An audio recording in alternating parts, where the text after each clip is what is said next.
El vapor de Felisberto Hernández. A Lolita Suárez Braga. Fui a otra ciudad que tenía un río como para llegar o salir de ella en vapor. No me ocurrió nada raro hasta que salí de allí. Cuando caminaba por el muelle recordaba los momentos de actor que había representado en esa ciudad, en los conciertos, en las calles, en los cafés y en las visitas. Ahora en el muelle había muy poca gente y de esa gente parecía que nadie me conocía ni nadie había ido a mis conciertos. Entonces tuve una angustia parecida a la de los niños mimados cuando han vuelto de pasear y les sacan el traje nuevo. Me reí de esta ridiculez y traté de reaccionar, pero entonces caí en otra angustia mucho más vieja, más cruel, y que por primera vez vi que era de una crueldad ridícula. Al principio de esta última angustia pensé que podía reaccionar como en el anterior, ya era fuerte, podía resistir todo y hasta podía realizar el poema de lo absurdo. Además, tenía el placer de la impersonalidad, cuando me quedaba distraído. Sin darme cuenta me había parado en la punta del muelle como si ya fuera a subir al vapor, aunque éste todavía no se veía venir. Y sin darme cuenta caía en la impersonalidad. Parecía que todo el cuerpo se me hubiera salido por los ojos y se me hubiera vuelto como un aire muy liviano que estaba por encima de todas las cosas.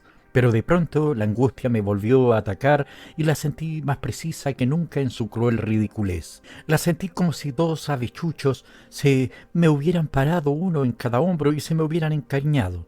Cuando la angustia se me inquietaba, ellos sacudían las alas y se volvían a quedar tan inmóviles como me quedaba yo en mi distracción. Ellos habían encontrado en mí el que les convenía para ir donde yo hubiera querido ir solo. Habían descubierto mi placer y se me colaban. Llegaban hasta donde iba mi imaginación y no me dejaban ir a placer libre de la impersonalidad. El vapor vino de arriba, pero al llegar frente al muelle dio una vuelta y quedó en sentido contrario al que venía.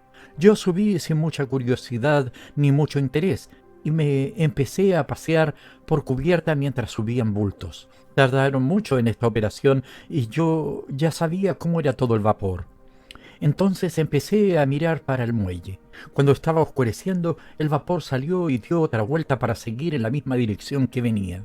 Yo, parado en cubierta, miraba las calles que venían a morir al río y que, al cruzar tan de cerca, el vapor parecía una imaginación pesada, suave y misteriosa. Cuando fui a entrar a mi camarote no lo encontré donde yo pensaba porque, al dar vuelta el vapor y seguir mirando al muelle, se me habían trastornado todos los lugares.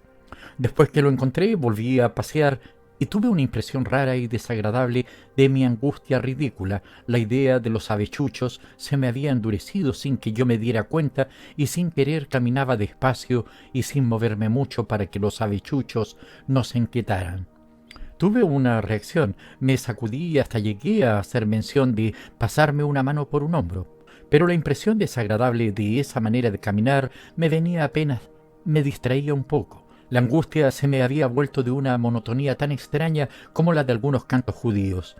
Nos parece que nunca encuentran la tonalidad definida, que siempre les amaga y que para ellos es normal no encontrarla.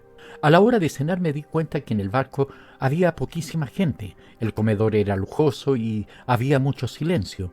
Yo me quedé en él mucho rato después de comer. No me sentía con el cuerpo pesado ni cansado, pero tenía necesidad de estar tan quieto como si no existiera. Tenía la cabeza como si fuera un aparato que percibiera todo, pero que no explicara nada. Entonces sentía que afuera había ruido, el de las hélices, del agua y además el del viento. Adentro, en la mitad del silencio, el capitán comía y los mozos caminaban llevándole platos. En cualquier otro momento hubiera asegurado que el hombre que tuviera el gesto del capitán era un pedante y nada más, pero ahora me parecía que aquella dureza exterior era provisoria, aunque la tuviera toda la vida. Parecía que aquella disciplina exterior fuera por algo tan misterioso como eran los ruidos de afuera. Tal vez esa dureza de su pedantería le sirviera para no preocuparse de eso. A los mozos les ocurría lo mismo, traían y llevaban los platos en silencio.